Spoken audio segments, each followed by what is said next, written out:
Memória Viva continua nesta semana no verdadeiro campeonato de futebol de salão, aquele pesado de antigamente. Isso porque ele está aqui. O craque Denis Lisboa, o camisa 10 do ABC, o Alberi das quadras.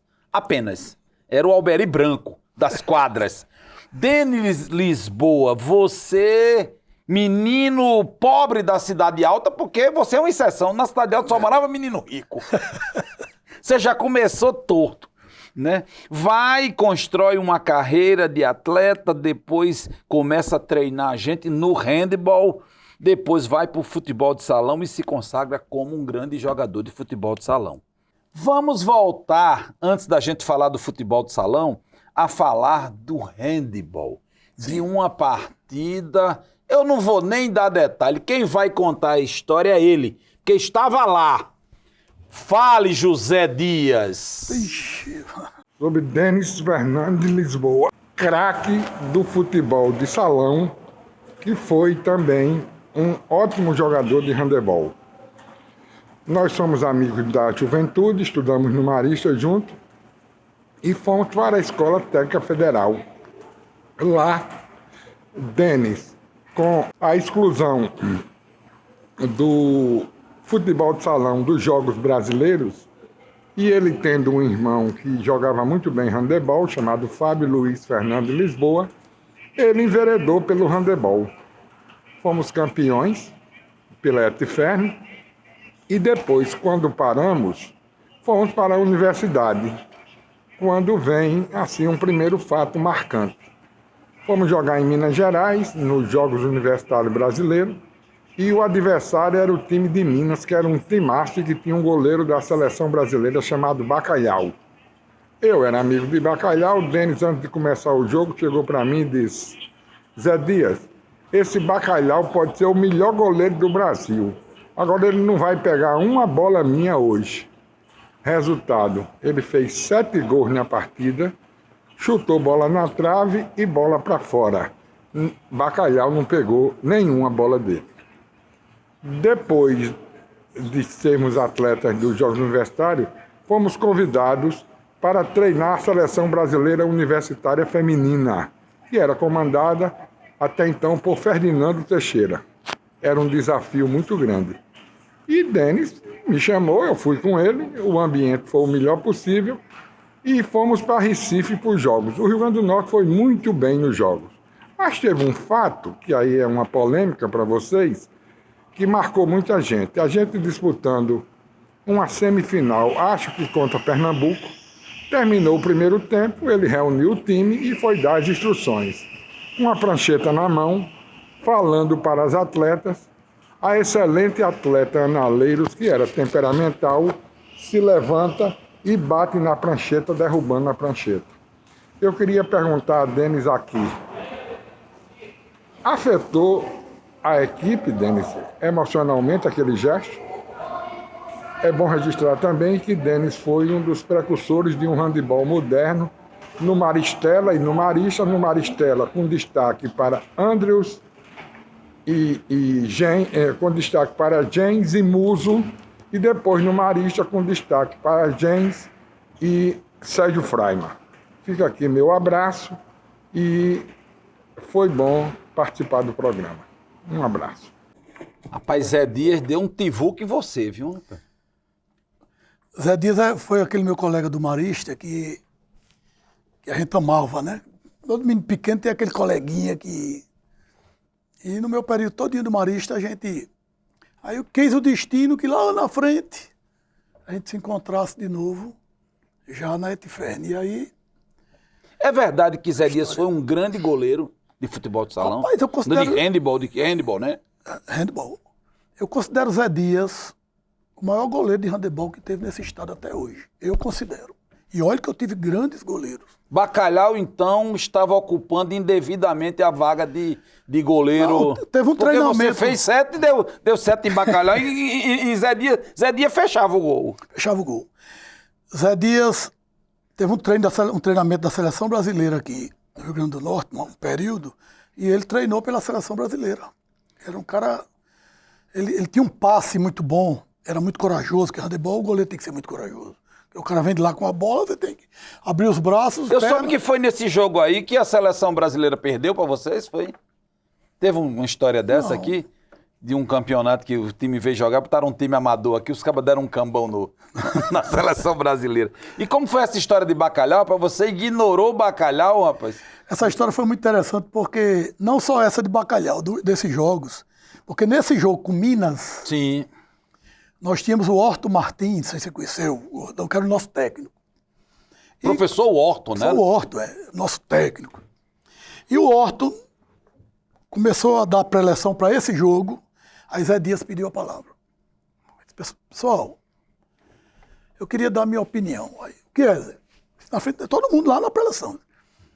Eu queria que a gente abrisse esse jogo hoje para Minas Gerais. Aí todo mundo, Zé Dias está ficando doido? Oxê, como é, Zé Dias? Vou explicar. Você sabe quando é que a gente vai ganhar Minas? Nunca. Minas tem 3 jogadores da seleção brasileira, tem o goleiro da seleção brasileira, tem um cara chamado Canhão, aí você imagina o arremesso desse cara. A gente pode fazer a melhor partida do mundo, mas a gente não vai.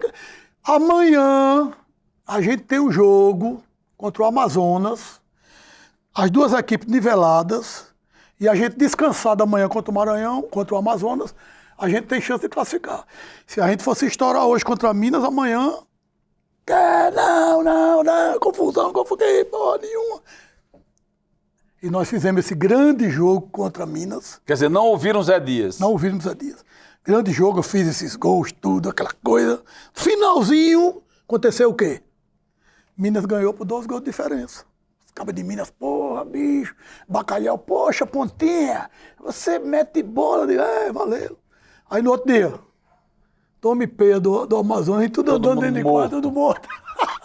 Quer dizer, o bruxo Zé Dias, visionário, tinha razão. E aí isso, voltando, unindo as histórias, eu jogava handebol no Júpiter por causa de quê? Por causa do Zé Dias, por causa do meu irmão, por causa de Sérgio Fraga, por causa de outro aluno meu.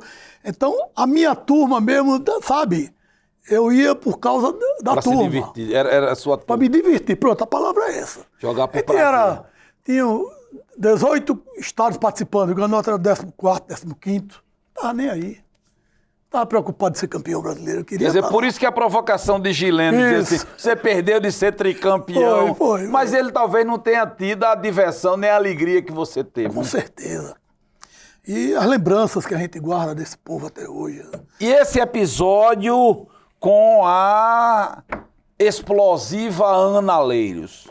Aí foi uma passagem lamentável, poderia dizer assim, porque eu inovei a parte estratégica e tática do time, e a gente tinha uma jogada que começava lá naquela ponta, a bola vinha. Quando chegava aqui nela, ela tinha um arremesso muito bom. E eu dizia a ela, você chegar em condição de arremessar, você chuta, que chamava Chuta no chuta gol, também. isso. Senão você dá sequência que a menina vai terminar sozinha lá para o arremesso. E ela passou o primeiro tempo todinho, a bola quando chegava nela, ela nem arremessava, nem dava sequência. Ela fazia assim com a bola. E eu reclamando, e eu chamando. Reclamei. Zé Dias cometeu até um lapso que o jogo não foi contra Pernambuco, foi contra Sergipe. Sim. E aí quando terminou o primeiro tempo, o jogo empate, eu, pé da vida, Fumando numa que quenga. era pra gente ter ganho relativamente Folgado. fácil por causa dessa estrutura. E lá na pré-eleção eu disse, eu estou lhe avisando aí, porque a gente tinha que fala assim mesmo. 10 vezes que eu lhe peço para você ir, papa, quando eu estou no meio da empolgação, ela se levanta e Bum. foi Papel, prancheta. prancheta para um lado, os bonequinhos caíram tudo por outro. Eu me virei de costas para ela e procurando os botãozinhos e dizendo, e agora, meu Deus? O que é que eu vou fazer? O que é que eu vou dizer para essas meninas? Inesperado. E aí, respondendo a Zé Dias, aquilo teve uma influência negativa em mim, pra lascar mesmo. Eu fiquei arrasado pelo ponto de vista psicológico. Aí, juntei, quando eu me virei, Respirou. aí teve um que levantou-se, me deu um abraço, uma delas. Outra correu lá pro vestiário para falar com a dita cuja. E as outras vieram todas, minha professor, a gente vai ganhar esse jogo pro senhor. E a gente voltou para a quadra. E jogo vai, jogo vem, ela no banco. Ela veio pedir desculpa, ficou no banco. Jogo vai, jogo vem, jogo duríssimo, gol lá e gol cá. Eu digo, e aí? Tá pronta? Tô. Vai fazer tudo direito? Ô, professor. Então entre e ganha o jogo. Aí ela entrou e fez o quê? Fez a jogada que você fez? Não. Não. Do mesmo jeito? Voltou do mesmo jeito. E no final a gente perdeu o jogo na prorrogação por um gol. Essa foi a história. Incrível, né? Mas você viu como experiência, pra mim, tudo... A propósito, Experiência. técnico ganha jogo só pra nós dois. Ganha. E Totalmente. quando o jogador não quer ganhar? não Aquela tem história que eu técnico- cantei do Gênio lá, Vamos- é. e meu menino foi perguntar, quem foi ganhar o jogo? Não fui eu que estruturei a equipe para ganhar, não é?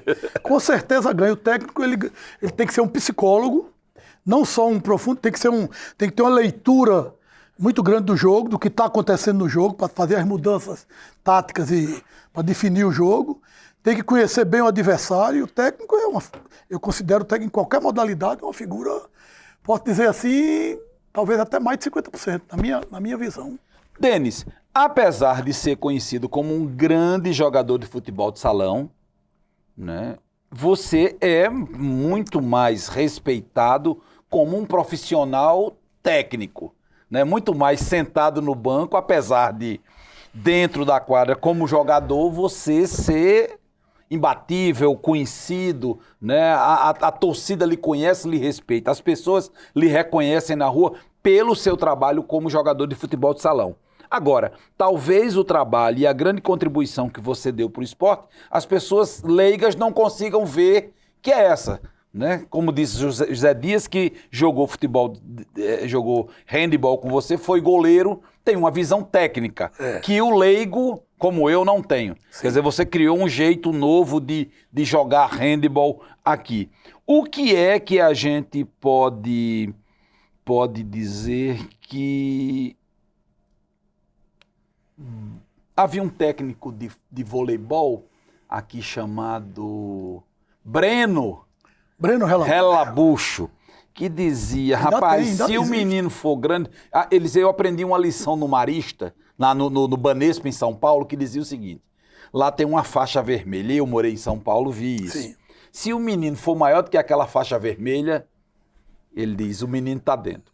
Os outros, todos craques, eles todos pra casa. Só ficam os grandes, porque ele dizia que no voleibol, o menino grande, por mais desajeitado que fosse, ele conseguia ensinar os fundamentos para o menino.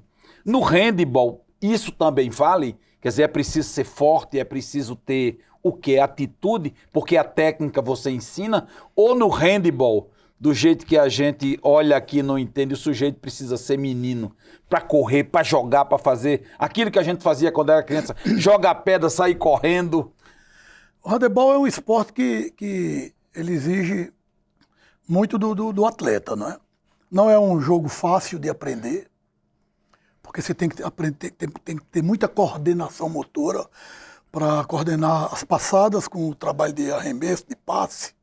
Então não é um jogo fácil. Se você tiver jeito para a modalidade, você aprende com certa facilidade. Um bom jogador de queimada já tem o quê? 50%? Não. Não é assim? A queimada não é um pré-desportivo para o handebol, por incrível que pareça. Por quê? Por quê? Porque o arremesso da queimada, além de ser a maioria das vezes com as duas mãos, ou ela é com uma mão, você sem fazer a impulsão. Sem pular. Sem contar as 3 passadas e ir para a impulsão. E às vezes você pega uma pessoa dessa, uma menina, como eu peguei muitas meninas, que era da queimada e não conseguia. Jogava queimada feito uma Mas quando chegava no 1, 2, 3 salta, ela não conseguia contar. Chegava no jogo, só queria dar aquele arremesso. Mas o handebol, além disso, da questão da técnica, você tem que ter velocidade, tem que ter força, tem que ser muito esperto para aproveitar os espaços. Porque é um jogo muito rápido. Muito rápido, tem que ter um raciocínio muito rápido. Tem que ser corajoso na marcação, tem que peitar o adversário, tem que... E também você ensinava suas alunas a deixar as unhas grandes para azunhar as outras? Não. Porque diz que tem um azunhado danado, né? Quando as meninas acabam o jogo de handball, é todo mundo azunhado. Né? Eu não gostava muito de treinar mulher, né, na verdade. Não aquela equipe universitária, que aquelas meninas eram fantásticas. Mas lá na base, porque as meninas davam trabalho demais para correr. Bora correndo ao redor da quadra. As meninas, professor. Aí com os meninos eu dava 2 gritos, já ia tudo Os cabos já iam feliz. correndo. Porque ele sabia que se não corresse eu mandava rodear o ginásio. Era Apenas. pior, né? Denis, você, professor do Maristela, depois professor do Marista, aí fez concurso para professor? Não, foi professor do Estado, foi nomeado, deu aula onde? Dei aula no Duarte Pereira, Walter Pereira. Walter Duarte Pereira, Sim. na Zona Norte. De handball? Não, de educação física. Sim, de física. Apoio, polichinelo, Polichinelo, corre menino. tal, menino pra tudo que é lado, e sol quente, correr. porque era quadra externa.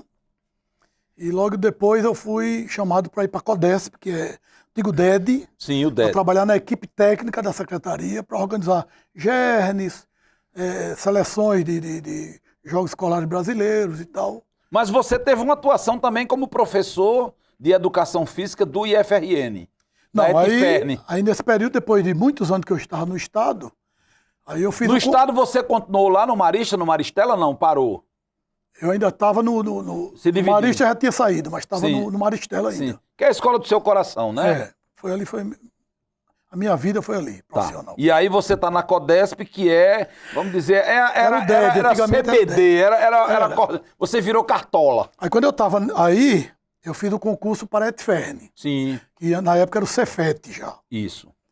E aí eu passei no concurso. Foi ocupar tive- aquela vaga que foi que foi de Fernando Teixeira, Não, sabe de quem foi a vaga que eu De quem? ocupei? Do meu irmão, Fábio. que era professor lá. Que ele era professor e estava saindo, Sim. estava se aposentando.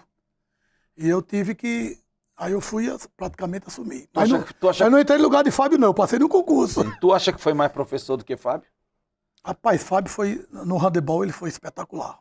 Ele foi o grande técnico da nossa geração, foi ele. Inovador, moderno, estudava muito. E eu fui sempre me espelhando dele, né? Eu digo que ele foi o meu grande líder na minha carreira profissional. Espelhei muito nele e devo eternamente a ele. Mas vamos voltar, técnico. Aí tu, professor da ETFERN. Aí eu passei no concurso em Mossoró Sim, e depois me trouxeram para cá. sim. Aí eu tive que pedir demissão do Estado, porque não podia ter o acúmulo. Acumular. Né? E aí eu fui para a ETFERN ser técnico de handebol. Rapaz, era melhor ser atleta da ETFERN ou ser técnico? São 2 momentos diferentes da vida da gente, né? Porque aí você assume a postura de professor. E aí você já tem outra coisa, a sua mentalidade já é outra, não é? E treinar meninos de escola pública, mesmo sendo uma ETFERN, é diferente lá dos meninos do Marista, dos... Se brincar é melhor. Porque às vezes na escola privada a gente encontra muito nó cego. É, né? Nó cego como? Mas nó cego, né? Um menino que é chato, que se acha que é dono do mundo, porque o pai é isso, o pai é aquilo. E a gente tem que ter um jogo de cintura muito grande para ir. Não dá pra dar um grito não, né? Lá. Dá, mas Não, você lá- corre o risco. Corre o risco, né? Como eu corri uma vez que dei um grito no filho de um governador. Sim. E ele disse, você sabe quem eu sou, filho? Eu disse, sei. Por que é que você fez? Eu disse, porque você mereceu. Não diga o nome dele não, mas diga quem era o pai dele. Zé Agripino. Pronto, tá certo. Mas essas coisas Sim, mas existe. existem. Por que na relação do esporte tem que ter grito, é? Depende do professor. Eu era aquele do grito. Essa minha voz assim meia rouca porque eu dei Era muito porque grito. menino. gastou a... E aí, quando chegar mais na frente que eu for contar uma história, eu vou... Não, quero que você já conte agora. Lá, professor da ETFERN, do Cefet, né, aparece uma oportunidade para você ir para o United States, para os Estados Sim. Unidos. Aí você foi para que cidade? Não, esse meu irmão Fábio, ele morou 7 anos nos Estados Unidos, fez doutorado, fez pós-doctor lá. Sim. E ele dizia, você tem que vir para os Estados Unidos. Para ver qual é. Não, você vai ter que morar lá.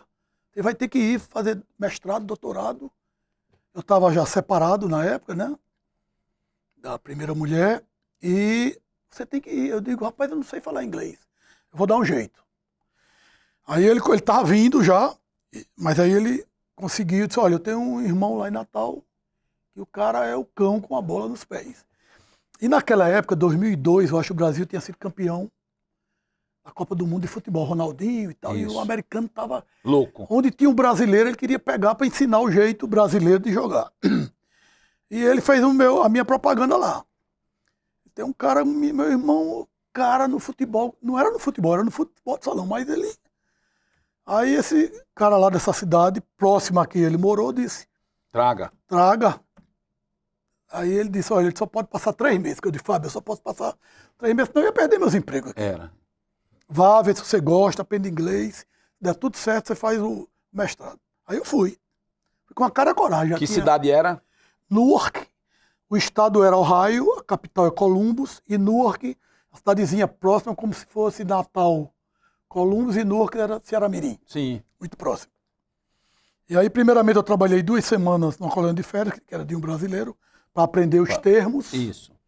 E depois assumi a equipe de 12 e 14 anos. Passei 2 meses e tanto trabalhando nessa equipe. E quando chegou, aí ia ter um campeonato regional.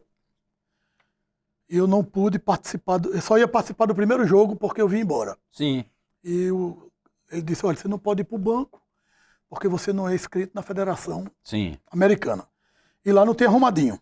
É diferente, né? Aí você ficou assistiu o jogo da arquibancada. Aí preparei os meninos todos para jogar, fiz o aquecimento, tudo direitinho e vambora. Aí ele foi ser o técnico, quando eu vi ele com os meninos reunidos, conversa, eu disse, conversa comprida danada é essa. Quando o jogo foi começar, que eu olhei, os meninos tudo nas posições trocadas. Vixe, Eu Maria. disse, que danada é isso? Esse cara tá ficando doido. E pronto, e não tinha jogo. E Tom me ligou Tomaram na uma gente. sapatada. Tom-me sapatada e tinha um menino, eu nunca esqueci o nome dele, Brent, um galeguinho, que o galeguinho jogava demais. Parecia um brasileiro. E esse menino, de pé da vida, que eu acho que ele não estava concordando. Numa das bolas que ele perdeu, ele foi por trás e deu uma tesoura voadora no adversário. O juiz deu o cartão amarelo a ele. E na mesma hora, o nosso treinador, meu amigo Steve, levantou-se e disse, Brent, Come here. eu fiquei para morrer. Vai tirar o cara O por conta único do cara amarelo. que tava querendo o jogo, ele tira o cara. Aí terminou o jogo perdendo de 5-1. Voltando para casa, eu no carro. No carro de Brent. Não, no carro do pai de Steve. Steve. Eu tava na casa Do dele. professor. Não, ele não era professor, ele era o diretor Era o do diretor. clube. Eu tava hospedado na casa dele, né? A gente voltando aí, no meio do caminho, eu não Você aguentei. pé da vida, bufando. Pé da vida, eu digo, não aguentei. Eu digo, vou perguntar. Eu digo, Steve, eu queria lhe fazer 2 perguntas. Ele disse, diga aí. Primeiro, por que é que você, na hora do jogo, trocou os meninos tudo de posição, que a gente treinou tanto? Ele disse, sabe por quê, Denis? Por quê? Porque eles queriam. Os meninos, Denis, eles têm que jogar sorrindo, sendo felizes. Ele quer jogar na direita, vai. Na esquerda pode ir, no gol também. Essa faixa etária, nós não devemos exigir muito dos garotos. Nós devemos preparar ele, tecnicamente falando, ensinar as técnicas do jogo. Mas psicologicamente não é para dar pressão. Eu fui me encolhendo no banco do carro. Olha que lição esse homem me deu. Eu digo, e Brent? Eu já fui enchendo os peitos. O único que estava querendo o jogo, você tira, que ele fez uma falta, ele disse, Brent estava muito nervoso. Então eu tirei, não sei se você observou, e realmente foi. Botei ele sentado no banco, fiquei massageando as costas dele e dizendo, relax, Brent, relax. Porque Brent estava muito nervoso, ele tinha que sair feliz. Aprendi essa lição. Quer dizer, aqui a gente treinada, pega, menino. Eu pegava pelo, você não quer ganhar, não. Quero não, professor. Professor, eu vou, professor. Tudo errado, né? Tudo errado, na verdade. Tudo errado. Agora, tem situações, Denis, em que não é a técnica, não é o conhecimento, não é a psicologia, é o catimbó pesado, são as forças ocultas. E é sobre ela que nós vamos falar agora. Nós não poderíamos deixar essa passagem de fora. Partida duríssima, ABC e América, rivalidade do campo de futebol dentro da quadra. O América vencendo absolutamente tudo, passeando e como relembrou o nosso querido Gileno, a bola batia na trave, batia embaixo, batia de um lado e não entrava. No final, o América era campeão. Sempre. Descobriu-se qual era a causa? Qual era? Em 1990, que é considerado o maior campeonato da história, né, do futebol de salão, né, de antigamente. No Palácio dos Palácio Esportes. E aí nós formamos um time maravilhoso na época. O América tinha um time fantástico também. Treinado por Artuzinho, Sérgio Boinho no gol, Lola, Silvio, Agamenon e Marquinhos e mais 2 paraibanos. E nós, o nosso time, com Fábio Arroz, que era um goleiro que veio da Paraíba muito corajoso. Aí Juca, eu, Zé Carlos, Gileno, paraibano Quido, Josinaldo, outro paraibano fantástico, que faleceu, inclusive, esse ano passado. E Quer aí, dizer, tecnicamente era parelha, pau a pau. primeiro turno, o campeonato era em 3 turnos, o América ganhou o primeiro e ganhou a metade do segundo. Quer dizer, que estava com a metade do campeonato na mão. O ABC ganhou a segunda metade do segundo, foi decidido o segundo turno que o América ganhou. E o terceiro turno apareceu Aspetro e ganhou Aspetro. Sim. Então virou um super campeonato triangular. E aí, eu de Laranjeira, que era o nosso grande presidente, foi informado que Macarrão, massagista Do América, do futebol, de campo. tinha feito um trabalho e o América ia ser campeão de novo. Tinha feito um catimbó, né? Um trabalho espiritual. A macumba. E aí vocês fizeram o quê? Não, a gente não foram sabe. buscar o quê? Um pai Santana do Vasco? Não, ou o pai de santo o massagista do Bahia ou do Vitória? Eu acho que isso foi preservado de Beto Cabral, que era o nosso preparador físico, que era sempre muito articulador, e é até hoje. Figura, um grande amigo que eu tenho. Ele disse que, inclusive, esteve aqui, ó, Beto Cabral. E aí, a gente estava no treino lá e terminou o treino e disse, olha, é o seguinte, amanhã, todo mundo, 7 horas, lá no local tal, rua tal, que nós vamos ter um encontro lá. O que é? Não, lá vocês sabem. Aí era a casa da Dona Terezinha, aqui, na descoberta. E nós fomos lá pro fundo da casa dela, tinha um salão, um banco comprido, todo mundo sentou. O que é isso? Eu disse, é o seguinte, nós vamos fazer um trabalho aqui, porque o que tem de lá para cá é muito pesado. Quer dizer, não era um trabalho tático, técnico, psicológico, nada. Era da força oculta. Quem vai resolver isso vai ser Zé Pilintra. Ixi, Maria. Sentado. Aí era eu de Laranjeira, era preparador físico, era o roupeiro, todo mundo lá. Tinha algum crente? Eu acho que não. Aí, acaba de ficha. Cassote, Sim. o marido de Dona Terezinha, veio de lá pra cá com um chapéu e um charuto. Ele já veio com o charuto aceso e Dona Terezinha fechou os olhos. Zé Pilintra chegou. E os cabas... Chapéu na cabeça dela e ela... E tu? Aí tudo. Olhando, que danado é isso. Aí ela, pronto. Aí foi um por um. Você... Jogava a fumaceira em cima. Você tá pesado. Você tava pesado, Denis? Você tava pesado, Denis? Não tava nada. Aí foi um por um. Sim. Depois disso, nós tivemos que ir para uma marcação que tinha no chão preta. Cassote, que era o marido dela, vinha com um spray com chumbo dentro, sei lá, pólvora, e fazia aquele caminho todinho, a roda, a gente ficava dentro, um de cada vez. Era o descarrego. Sim. Aí Dona Terezinha veio, ficava de frente e dizia, fecha os olhos, só pense em coisa boa. Assim, senhora. Cassote botava uma vela em cima de um copo como esse aqui, virado, uma vela acesa. Aí ela, Zé Pilintra chegou, Zé Pilintra tá aí, ainda me lembro da música. É. Aí nisso, Cassote vinha com um arame com foguinho na ponta e... Pá na pólvora.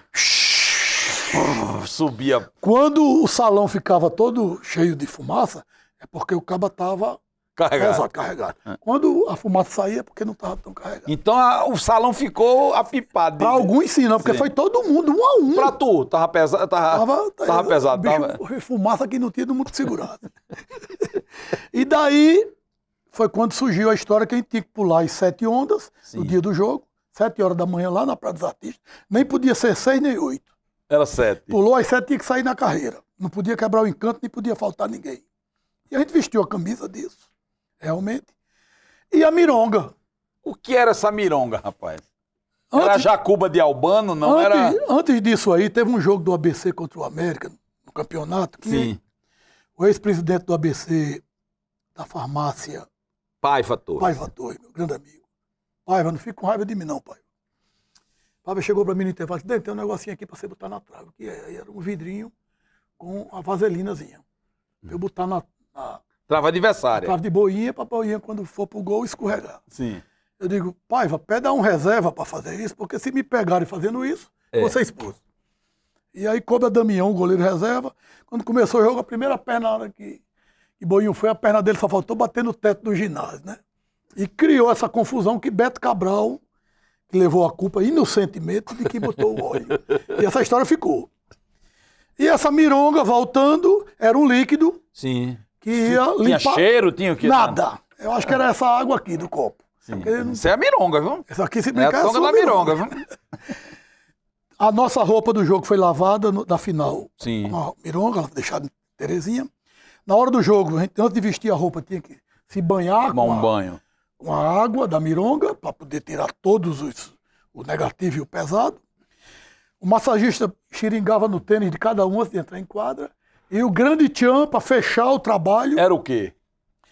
era botar a mironga na trave da gente para fechar o gol do nosso goleiro. Sim. Aí Beto Cabral me chama e diz, quando escolheu o Paroímpa, pede aquela trave lá, que a gente já tá lá, pra eu poder botar a mironga.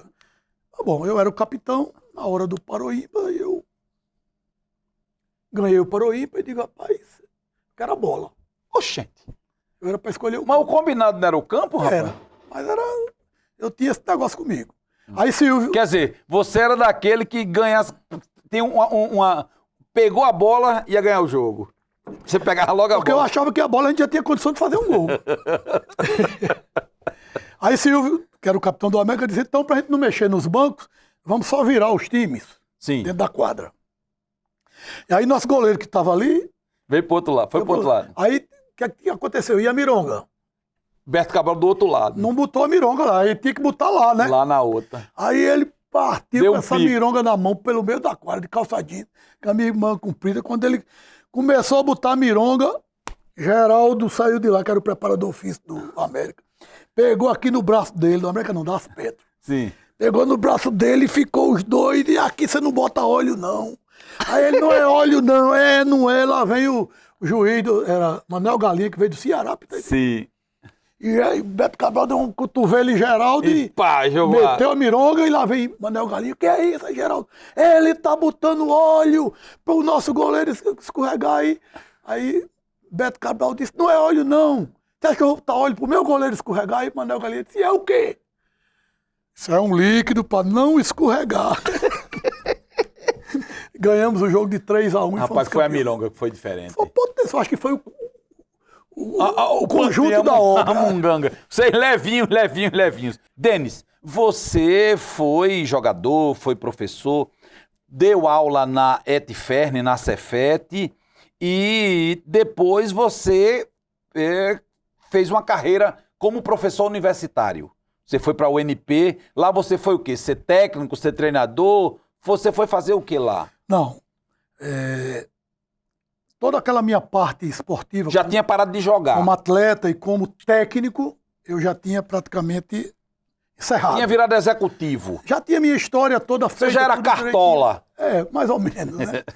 E aí apareceu uma oportunidade de eu fazer um processo seletivo para a UNP, para ser professor universitário, e eu participei e passei, né? Fui contratado e passei a ser professor. E ficou quanto tempo lá? Do curso de Educação Física da UNP.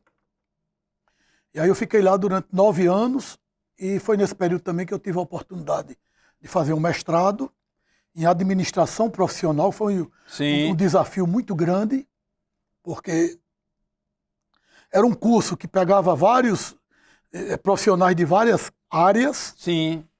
E um curso de administrativo. Eu fui coordenador de esporte de vários colégios e também fui coordenador de educação física do município. Quer dizer, você foi gestor. Então, ao longo do tempo, você construiu uma carreira como gestor. Fui também presidente da Federação de Handebol, mas toda a minha parte de gestor era tudo na base do achismo. Sim. Porque eu não tinha as técnicas, eu não conhecia as técnicas. Sim. E o meu grande sonho foi realizado em fazer esse mestrado, porque eu... Quer dizer, você uniu a sua experiência prática, a sua história, sim. aos livros. Aos livros. E aí Você acha que isso é esse equilíbrio entre a história, né, a sua prática, e o que os teóricos disseram a partir da prática dos outros, que construíram esse novo Denis? Eu acredito que sim, porque com o decorrer da vida da gente, e a vida passa muito rápida, né? Acontecem muitas coisas com a nossa vida, tanto pelo lado pessoal como pelo lado profissional. Muitas coisas boas, maravilhosas, como também muitas experiências negativas, não é isso? E a gente tem que ter um equilíbrio durante toda a vida da gente para a gente crescer com isso aí. A gente só não cresce com os momentos bons, a gente cresce também com os momentos ruins. Eu vejo que na vida tudo a gente tem que tirar lição. Os piores momentos da minha vida, eu aprendi muita coisa, não é? Talvez tenha aprendido até mais do que nos momentos bons, né? E a universidade, para mim, foi um aprendizado também muito grande, porque era outro estilo, era outro nível. Você não tinha mais que trabalhar com os meninos. Isso. Então, tinha que trabalhar com adultos. Eu estava ensinando, eu tinha que mostrar aos adultos como se trabalha com os meninos. Ensinar para quem vai ensinar. E os meus alunos, muitos alunos meus da universidade diziam, professor, o senhor é um contador de história. Porque em cada situação que eu estava mostrando uma coisa do curso, da aula, eu dava um exemplo. Então, por exemplo, eu estava com a disciplina de futsal. Sim. Pô, então aí olha, teve uma vez que eu jogando, aí Sim. eu contava uma passagem. Uma vez eu, como técnico, eu agia assim, assim, assim. Então foi uma coisa assim enriquecedora demais. E que tipo que fechou. Não é que eu estou morto, não. Sim, sim. Eu ainda sou da Secretaria Municipal de Esporte, ainda estou lá dando a minha contribuição.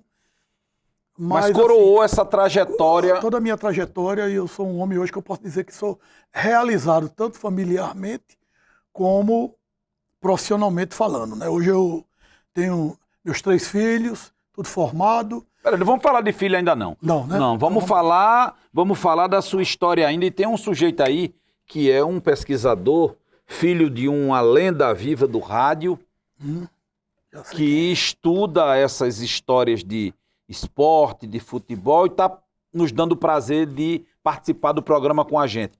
Fala aí, Luna Freire.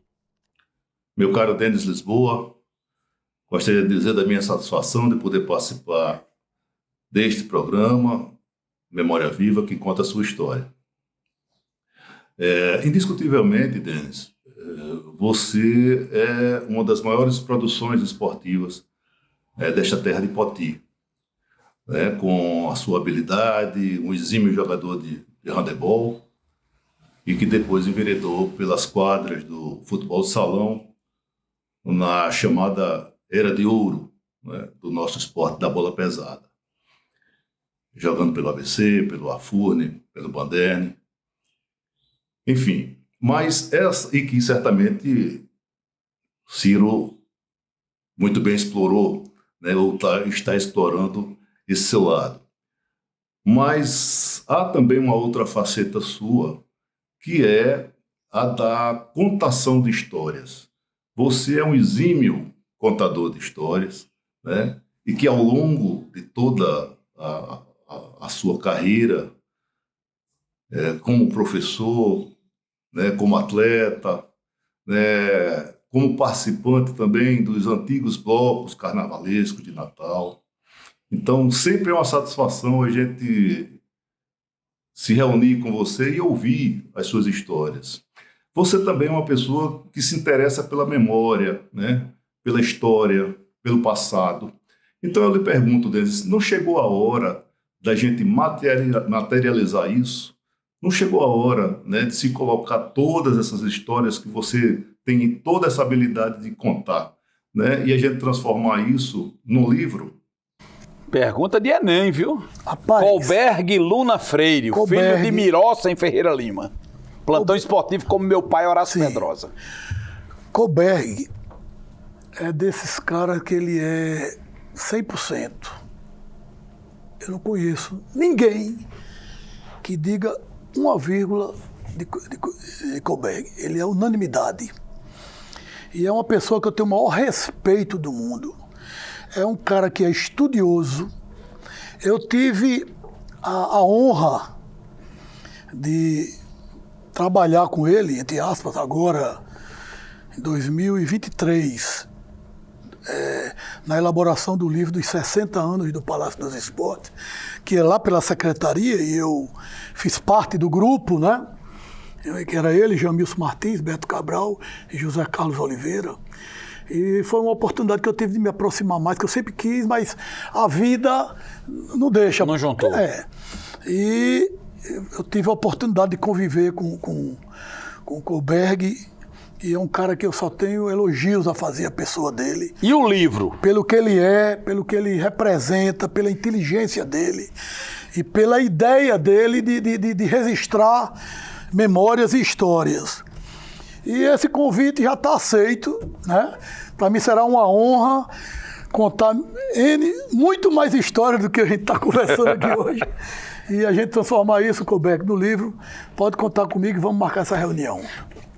Denis Lisboa, você falou dos 60 anos do Palácio dos Esportes, falou de sua atuação como jogador. Agora, qual é aquela partida que marcou sua vida? Que você disse, rapaz, o mundo poderia acabar agora, eu poderia morrer agora porque eu joguei... Rapaz... Tem isso? Tem. E no meu caso foram 2 partidas sem grande repercussão. Mas eu nunca esqueci. Uma foi em Ceará-Mirim. Ginásio Aderson Eloy. E a outra foi em Campina Grande, contra um time lá da Paraíba. Essa de Ceará-Mirim foi numa Copa Cabugi, que Hélio Câmara, quando era presidente, o finado Hélio Câmara, ele era presidente da federação e ele criou uma Copa Cabugi de futsal. E a final era ABC e Ceará-Mirim, 2 partidas. E a primeira partida lá no Aderson Eloy. A gente chegou lá, a torcida agitada demais. E o ginásio lotado, que é um ginásio relativamente pequeno. E foi como aquela história do palácio. Não cabia gente pendurada em tudo que é canto. E os caras provocando a gente e tal. E Ceará-Mirim que tinha um time bom, né? Time bom. E tinha, não sei se você ouviu falar em Xavier, que era do Banderni, Carequinha Xavier, que era do Banderni, mas morava lá e seleção. Tinha Santana, um central, que era um de educação física, chutava, era uma bomba. Professor Santana. Professor Santana. Até hoje é professor Santana. É, meu amigo. Santana, quando ia chutar, bater uma falta, eu não ficava na barreira, não. Casquinha, o goleiro, que era o Moreno, pegava tudo de bola. E começou o jogo, centro para Ceará-Mirim. A jogada estava toda escrita. Xavier bateu para esse cara aqui, correu lá para frente, a quadra pequena. Esse cara deu voltando. Quem é que vinha lá de trás na carreira? Santana soltou uma bomba. A bola raspou na cabeça de Xavier aqui no bico da área. Gol. A torcida invadiu, porque tinha essa cultura, invadia a quadra. Até tirar o povo. Homem, pelo amor de Deus. E o jogo terminou 4-1. Eu fiz 4 gols nesse dia. Conseguiu sair lá incólume ou teve que ter uma proteção? Saí só de calção, tiraram minha camisa, o meião e a chuteira e o tênis não levaram o calção, porque senão eu me segurei. Mas essa partida para mim... E na semana seguinte aqui a gente deu um chocolatezinho. Sim, que já tá aqui. Era difícil eles reverterem, né? Era. E a segunda partida? E a segunda partida foi mais ou menos como essa, já na era eu de Laranjeira, já nos finalmente. A gente foi jogar em Campina Grande contra o time lá que era daquele negócio de milho, como é o nome, rapaz? São Brás. São Brás. Tinha o time do São Brás lá. E eles fizeram praticamente a seleção paraibana, que trouxeram os caras. Tinha gente de seleção brasileira e tudo. E o pessoal de Campina não gostava muito desse time porque tinha pouca gente da cidade. E aí quando a gente chegou lá no final da tarde, lá no clube, aí estavam os caras todos assistindo um vídeo deles, que tinham ganho pro time do Rio Grande do Sul, e a gente ficou ali por trás e tal. E aí, nesse jogo, eu fiz uma partida memorável, nós ganhamos pros caras lá dentro, de 4 a não sei quanto, 5. E eu fiz vários gols, e a torcida também invadiu a quadra, e eu me lembro bem desse jogo. Aquela partida da final do campeonato, do 3-1, lá que eu contei de Dona Terezinha... Da Mironga. Da Mironga também foi uma partida inesquecível, não fiz o gol, mas tive participação em 2 gols. E aquela assim também foi uma partida inesquecível, que praticamente foi meu último título enquanto jogador de futsal. Então, Denis, alguma situação, alguma cena está gravada na sua memória, como você diz, rapaz, que bola fora eu dei aqui, rapaz? Mas em que sentido? No campo, no esporte... Tem. Como atleta, como professor, sabe? Se eu pudesse voltar ao filme, essa aí eu... Foi um murro que eu dei no jogador do América, em 91, foi meu último ano, e ali naquele momento eu decidi parar de jogar. Que você chegou Foi o Vanildo Paraibano, que é um grande jogador. Eu tive a oportunidade, através até de Silvio, menino, depois de muitos anos, pedir perdão a ele por aquela minha atitude. Mas foi um lance inusitado, né? Eu peguei uma bola aqui pela esquerda, driblei Silvio, na lateral da quadra, lá no Palácio. E ele me fez a falta, eu caí e a bola espirrou. Agamenon, na carreira que vinha, deu um bico da bola em cima de mim, por maldade. E aí eu fiquei lá no chão, aquela história de jogador, e o Vanildo veio para chegar junto de mim aqui e dizer, levanta daí, sem futuro, não sei o quê, dizer uma coisa comigo. Aquelas coisas. Uma provocação de jogador. E aí quando ele foi fazer isso, o pé dele escorregou na água do meu suor e ele entrou na minha barriga. Quer dizer, eu levei uma pancada da falta, levei o bico da bola e ainda mais um chute, uma pesada na barriga. A minha primeira mulher estava com meu filho, novinho, assistindo pela primeira vez um jogo meu. E aquilo tudo na minha cabeça veio como uma coisa, minha honra. Não sei. Aí eu me levantei, e fui pra cima dele, eu vou lhe pegar, e o pessoal tirando. E ele, não vai pegar com ninguém, lá. Ficou nesse negócio. Quando foi cobrar a falta, aí ele veio pra cima de mim, o cara. Eu já não ia mais dar murro nem nada. Tava nem pensando em dar murro. Nunca dei murro em ninguém. Eu passei minha carreira toda apanhando. Apanhando. Assim. Aí ele veio, rapaz. Ele veio, caminho assim. Cadê? Aí foi ele aproximando daqui pra aí, cara. Eu fechei a mão. Acho que eu botei a força da minha vida toda. Ele bateu aqui no rosto dele, ele botou a mão, o sangue desceu. E lá, o diretor do ABC pulou alambrado, eu pulei. 5 minutos depois eu tava chegando em casa, todo suado. Ligo o rádio, Hélio Câmara, o Denis deu um murro no jogador. Essa pra mim foi a parte que você que você refaria de toda a minha história. Deixaria a provocação de lá. E o resto, os erros e acertos, como eu lhe falei antes, tudo compõe o todo na formação da vida da gente. Você tem quantos meninos? Tenho 3. Esse que estava lá é quem? Guilherme, que só tem ele homem. E Patrícia. Vamos ver quem é que está com a gente hoje aí. Fala pessoal, tudo bem? Quem está falando aqui é Guilherme, esse aqui é o Valentim. Eu sou o filho do Denis, ele é o primeiro e único netinho até o momento. E a gente tem uma pergunta para fazer, né? A gente sabe que ele sempre gostou muito de praia, de veraneio. Então eu queria saber qual é a lembrança mais marcante que ele tem desses tantos veraneios que a gente passou na praia de Jacumã, né? Eu chuto que ele vai falar um pouco dos carnavais, né? Quando eles se vestiam com os amigos, eles se fantasiavam e saíam invadindo a casa das pessoas, brincando com as fantasias e fazendo macacada, né? Um abraço e até a próxima. Você encontrou o Guilherme como, pelo amor de Deus? Lá vem você. Chegou a encher os olhos de lágrimas. Você não achava o espaço vazio, rapaz, diante da zaga fechada? Porque a gente também não pode achar. Essa foi... um negócio desse. Essa foi... Mas vamos lá. O período de veraneio, né?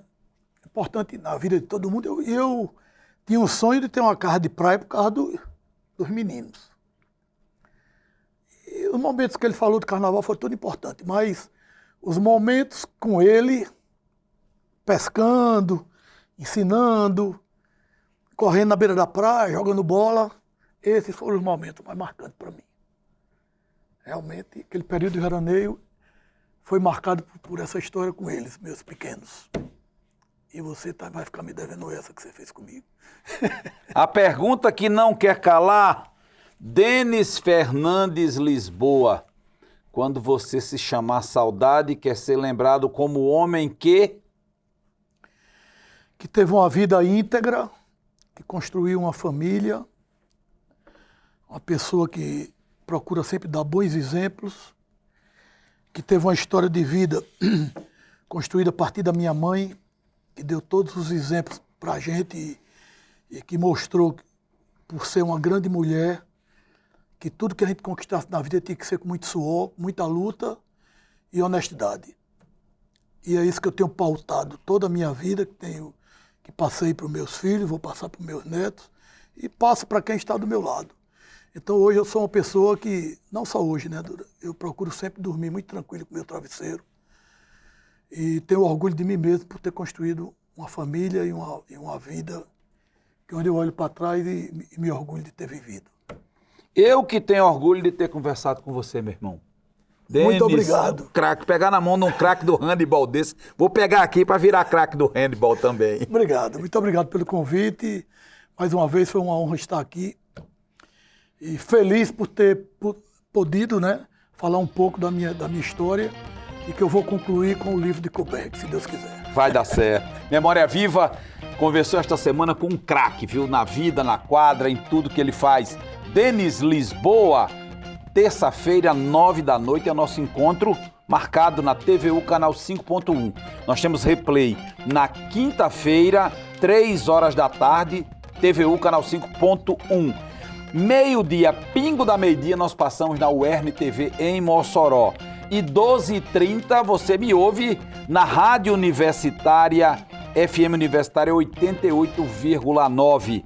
E claro, a gente está no youtube.com/TVURN. Lá você vê esse programa com o craque Denis e com outros programas, todos os programas que nós fazemos aqui com craques da memória que dão show de bola como ele deu nas quadras e hoje deu aqui na nossa quadra da memória, no Memória Viva Futebol Clube.